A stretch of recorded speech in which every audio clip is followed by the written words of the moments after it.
Bismillahirrahmanirrahim. Assalamualaikum warahmatullahi wabarakatuh. Perkenalkan, kami dari kelompok 3A dengan materi pembahasan yaitu landasan psikologi pendidikan. Sebelumnya, perkenalkan, saya Mutia Febrianti, NPM 172154017, selaku pemateri dan juga moderator. Saya juga akan memperkenalkan rekan-rekan saya, yaitu Assalamualaikum warahmatullahi wabarakatuh. Perkenalkan, saya Rizky Firman Sidik, NPM 172154111. Assalamualaikum warahmatullahi wabarakatuh. Perkenalkan, nama saya Inka Fathunisa, NPM 202154004. Nama saya Salsa Nurfaiza, NPM 202154101. Perkenalkan, nama saya Eki Saputra Brutu, NPM 202154074. materi dalam presentasi ini yaitu yang pertama, pengertian dan ruang lingkup psikologi pendidikan, yang kedua adalah perkembangan anak, yang ketiga adalah prinsip perkembangan anak, yang keempat adalah aspek perkembangan anak, dan yang kelima adalah teori belajar dan makna belajar. Baik, untuk pemaparan pertama yaitu pengertian dan ruang lingkup psikologi pendidikan. Baik, pengertian psikologi. Secara etimologi, psikologi terdiri dari dua kata, yaitu psie yang berarti jiwa atau ruh, dan logos yang berarti ilmu. Jadi, psikologi adalah ilmu yang mempelajari jiwa atau ruh. Lalu, secara terminologi, ruh atau jiwa tidak dapat diamati, sulit diukur, sulit ditelaah secara ilmiah. Yang dapat diamati, lalu diukur dan ditelaah secara ilmiah adalah perilaku organisme-organisme sebagai wujud adanya jiwa. Lalu, psikologi adalah ilmu yang mempelajari perilaku dan proses mental organisme. Nah, jadi psikologi pendidikan adalah salah satu ilmu yang mempelajari tentang perilaku manusia di dunia pendidikan yang meliputi sistem sistematis tentang proses yang bertujuan untuk meningkatkan kualitas pendidikan. Psikologi pendidikan merupakan sumbangsi dari ilmu pengetahuan psikologi terhadap dunia pendidikan dalam kegiatan pendidikan pembelajaran, pengembangan kurikulum, proses belajar mengajar, sistem evaluasi, dan layanan konseling, serta beberapa kegiatan utama dalam pendidikan terhadap peserta didik, pendidik, orang tua, masyarakat, dan pemerintah agar tujuan pendidikan dapat tercapai secara sempurna dan tepat. Baik, selanjutnya adalah fungsi dari psikologi pendidikan, yaitu sebagai proses perkembangan peserta didik, lalu mengarahkan cara belajar peserta didik, sebagai penghubung antara guru dan peserta didik, lalu sebagai pengambilan keputusan untuk pengelolaan proses belajar mengajar. Baik, selanjutnya adalah ruang lingkup psikologi pendidikan. Ruang lingkup psikologi pendidikan itu dibagi menjadi dua, yaitu sempit dan luas. Yang pertama adalah secara ruang lingkup yang sempit. Ruang lingkup yang sempit biasanya berkisar pada soal proses belajar mengajar. Lalu untuk ruang lingkup yang luas itu membahas selain proses belajar mengajar, juga membahas tentang perkembangan, hereditas, dan lingkungan, lalu kesehatan mental, evaluasi belajar, dan sebagainya. Lalu menurut Sumadi Suryobroto, ruang lingkup psikologi pendidikan salah satunya meliputi tentang pengertian ruang lingkup, tujuan mempelajari, dan sejarah munculnya psikologi pendidikan. Nah, adapun ruang lingkup menurut Good and Bruppy. Menurut Good and Bruppy, ruang lingkup psikologi pendidikan meliputi 4 aspek. Yang pertama adalah psikologi perkembangan. Psikologi perkembangan adalah bidang studi psikologi yang mempelajari perkembangan manusia dan faktor-faktor yang membentuk perilaku seseorang sejak lahir sampai lanjut usia. Psikologi perkembangan berkaitan erat dengan psikologi sosial karena sebagian besar perkembangannya terjadi dalam konteks adanya interaksi sosial dan juga berkaitan erat dengan psikologi kepribadian. Hal ini karena perkembangan individu dapat membentuk kepribadian khas dari individu. Lalu yang kedua adalah psikologi sosial. Nah, yang kedua adalah psikologi kognitif. Psikologi kognitif yaitu bidang studi psikologi yang mempelajari kemampuan kognisi seperti persepsi, proses belajar, kemampuan memori, atensi, kemampuan bahasa, dan emosi. Lalu yang ketiga adalah psikologi kepribadian. Psikologi kepribadian adalah bidang studi psikologi yang mempelajari tingkah laku manusia dalam menyesuaikan diri dengan lingkungannya. Psikologi kepribadian berkaitan erat dengan psikologi perkembangan dan psikologi sosial, karena kepribadian adalah hasil dari perkembangan individu sejak masa kecil dan bagaimana cara individu itu sendiri dalam berinteraksi sosial dengan lingkungannya. Lalu yang keempat adalah psikologi sosial. Psikologi sosial ini memiliki 3 ruang lingkup, yaitu yang pertama adalah studi tentang pengaruh sosial terhadap proses individu. Misalnya adalah studi tentang persepsi, motivasi proses belajar, dan atribusi atau sifat. Lalu yang kedua adalah studi tentang proses-proses individual bersama, seperti bahasa, sikap sosial, perilaku, meniru, dan lain-lain. Lalu yang ketiga adalah studi tentang interaksi kelompok. Misalnya kepemimpinan, komunikasi hubungan, kekuasaan kerjasama dalam kelompok, dan persaingan. Yang kedua adalah perkembangan anak. Perkembangan adalah suatu perubahan fungsional yang bersifat kualitatif, baik dari fungsi-fungsi fisik maupun mental, sebagai hasil keterkaitannya dengan pengaruh lingkungan. Nah, perkembangan ini memiliki 3 cara perubahan. Yang pertama secara sistematis, yang kedua progresif, dan yang ketiga berkesinambungan. Yang pertama adalah sistematis, di mana perkembangan yang ditujukan dengan adanya saling ketergantungan atau saling mempengaruhi antara aspek-aspek fisik dan psikis dan merupakan satu kesatuan yang harmonis. Contohnya adalah diperkenalkan bagaimana cara memegang pensil, membuat huruf-huruf, dan diberi latihan. Dengan demikian, anak akan mampu memegang pensil dan membaca bentuk-bentuk huruf. Yang kedua adalah progresif, di mana perkembangan ini ditunjukkan dengan adanya perubahan yang bersifat maju, meningkat, dan mendalam baik secara kualitatif maupun kuantitatif. Contohnya yaitu perubahan pengetahuan dan kemampuan anak dari yang bersifat sederhana berkembang ke arah yang lebih kompleks. Dan yang ketiga yaitu berkesinambungan. Berkesinambungan ini ditunjukkan dengan adanya perubahan yang berlangsung secara beraturan atau berurutan, tidak bersifat meloncat-loncat atau karena unsur kebetulan. Contohnya ini adalah misalnya, agar anak mampu berlari, maka sebelumnya anak harus mampu berdiri dan merangkak terlebih dahulu. Perkembangan ini akan dicapai karena adanya proses belajar, sehingga anak memperoleh pengalaman baru dan menimbulkan perilaku baru. Yang ketiga, prinsip-prinsip perkembangan anak. Dalam perkembangan anak, dikenal prinsip-prinsip perkembangan yang dibagi 9. Yang pertama, perkembangan berlangsung seumur hidup dan meliputi semua aspek. Maksudnya, perkembangan tersebut berlangsung terus sampai akhir hayatnya. Hanya pada saat tertentu perkembangannya lambat, bahkan sangat lambat. Sedangkan pada saat lain sangat cepat. Perkembangan bukan hanya berkenaan dengan aspek-aspek tertentu, tetapi menyangkut semua aspek.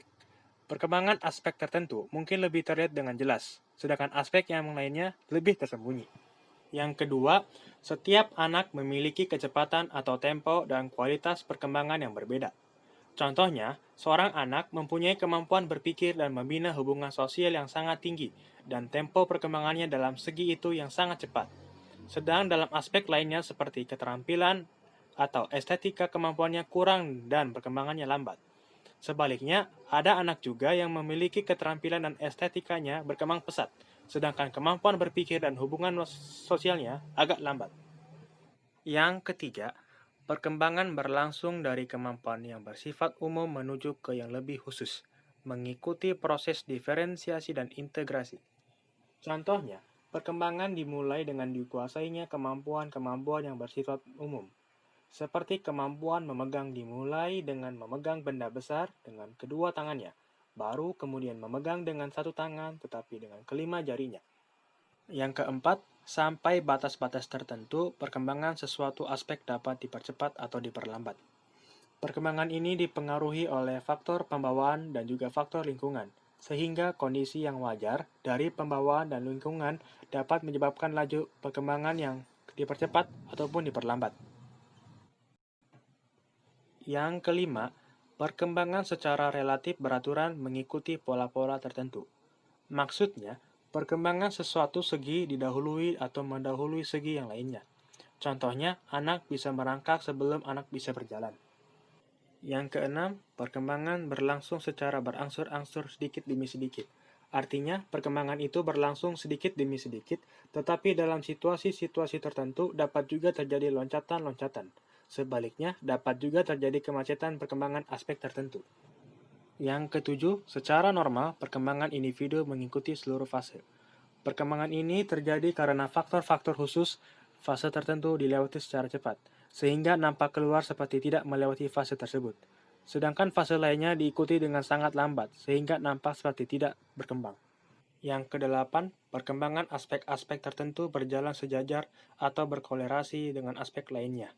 Contohnya, perkembangan kemampuan sosial berkembang sejajar dengan kemampuan berbahasa, dan kemampuan motorik sejajar dengan kemampuan pengamatan dan lain sebagainya. Yang kesembilan, pada saat dan bidang tertentu, perkembangan pria berbeda dengan wanita. Artinya, ada perbedaan perkembangan pria yang berbeda dengan wanita. Contohnya, pada usia 12-13 tahun, anak wanita lebih cepat matang secara sosial dibandingkan dengan laki-laki. Fisik laki-laki umumnya tumbuh lebih tinggi dibandingkan dengan wanita. Laki-laki lebih kuat dalam kemampuan inteleknya, sedangkan wanita lebih kuat dalam kemampuan berbahasa dan estetikanya. Selanjutnya dalam materi keempat yaitu aspek-aspek perkembangan anak. Yang pertama adalah perkembangan motorik. Motorik adalah perkembangan yang terlibat secara langsung, karena motorik ini biasanya bersangkut paut dengan fisik. Perubahan fisik dan perubahan proporsi tubuh anak yang terjadi pada masa pertumbuhan akan mempengaruhi bagaimana anak ini memandang dirinya dan bagaimana dia memandang orang lain. Hal ini tercermin dalam pola penyusunan diri anak sendiri. Contohnya, kalau misalkan anak itu terlalu gemuk, dia akan menyadari bahwa ia tidak bisa bermain dengan teman-temannya karena setiap permainan memiliki aturan tertentu. Juga, teman-temannya akan menganggap bahwa temannya yang gemuk ini tidak asik lagi untuk diajak main. Nah, untuk gerakan motorik ini dipengaruhi oleh otot-otot. Ada otot kasar yang disebut dengan motorik kasar yang digunakan untuk melakukan aktivitas seperti berlari, memanjat, melompat, atau melempar. Sedangkan gerak yang menggunakan otot halus disebut dengan motorik halus. Gerakan ini cenderung hanya digunakan untuk aktivitas menggambar, menggunting, menempel, atau melipat. Nah, keterampilan motorik ini sangat menunjang keberhasilan belajar anak. Sehingga untuk motorik ini memiliki fungsi, yaitu yang pertama, membantu anak untuk memperoleh kemandiriannya, dan yang kedua untuk membantu mendapatkan penerimaan sosial.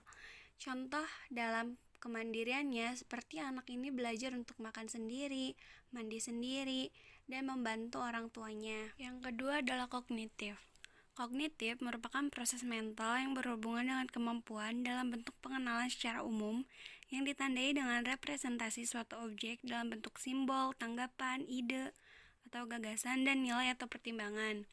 Jadi, untuk perkembangan kognitif ini dapat disimpulkan bahwa kognisi dapat dipandang sebagai kemampuan yang mencakup segala bentuk pengenalan, kesadaran, pengertian yang bersifat mental pada individu itu sendiri. Juga dalam interaksinya antara kemampuan potensial dengan lingkungannya, seperti dalam aktivitas mengamati, menafsirkan, memperkirakan, mengingat, menilai, dan lain-lainnya. Yang ketiga adalah bahasa.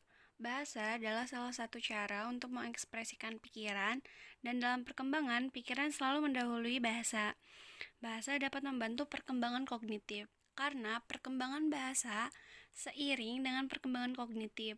Malah keduanya ini saling melengkapi. Keduanya berkembang dalam satu lingkup sosial.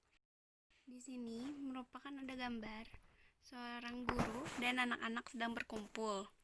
Nah, bahasa selain sebagai alat komunikasi, bahasa juga merupakan sarana yang sangat penting dalam kehidupan anak.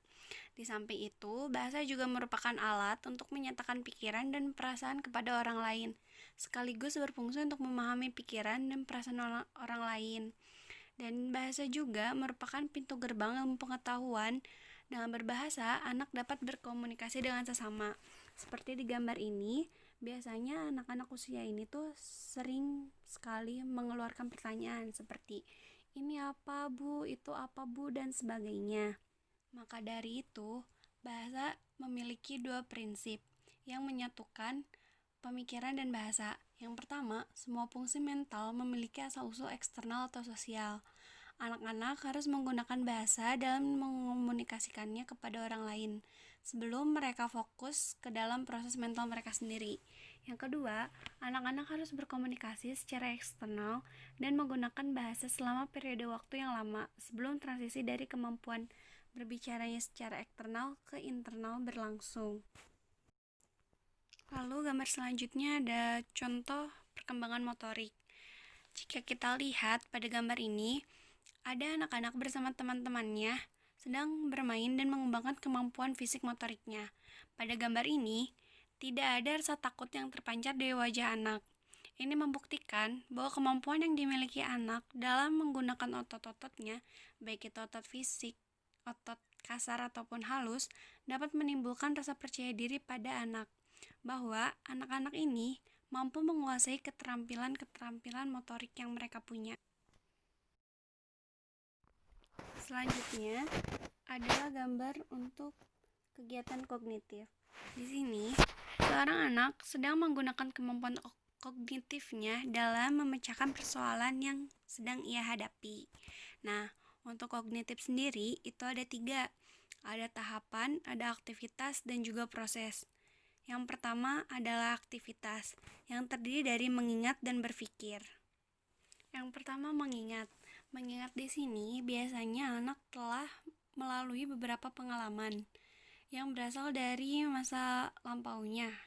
Nah, si anak ini, untuk kita mengetahui bahwa anak ini masih mengingat, kita bisa menanyakannya hal-hal yang pernah ia lakukan, atau kita minta ia untuk menjelaskan kembali pengetahuan yang ia punya.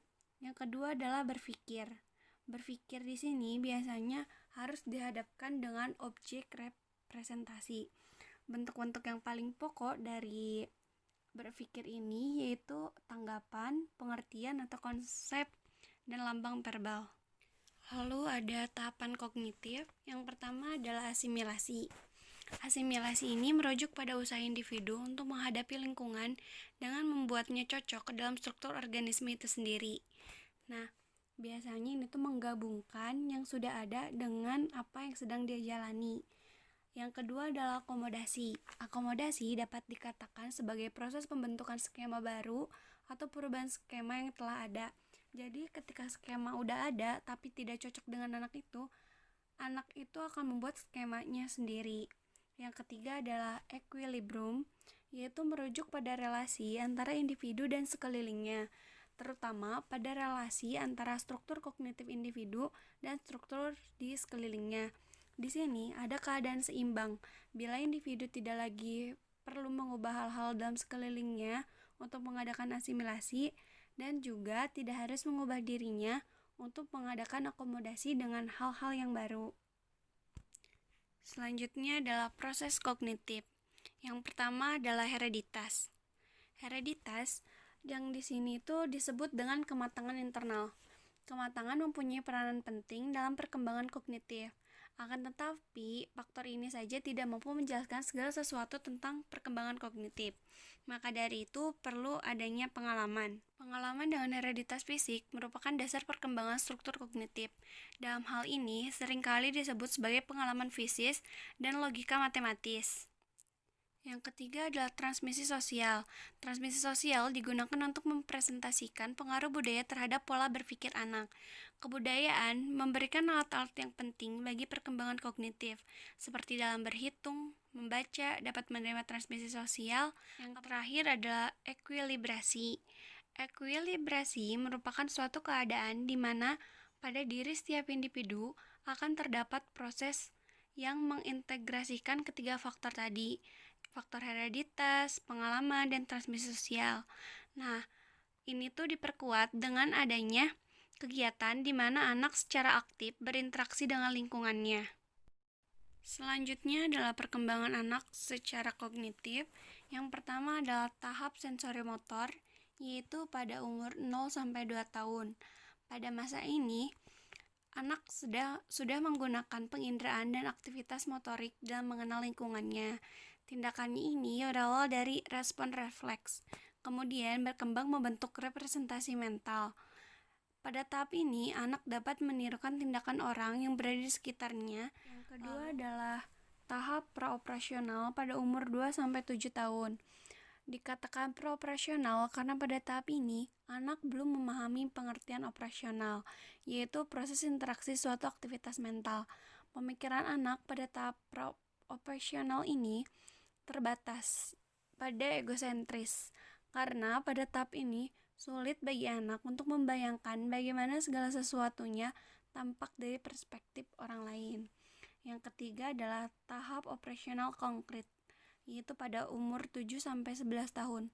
Pada tahap ini, anak dapat menggambarkan terjadinya perubahan positif, seperti dalam cara berpikir egosentrisnya ini menjadi berkurang. Hal ini ditandai oleh desentrasi yang benar.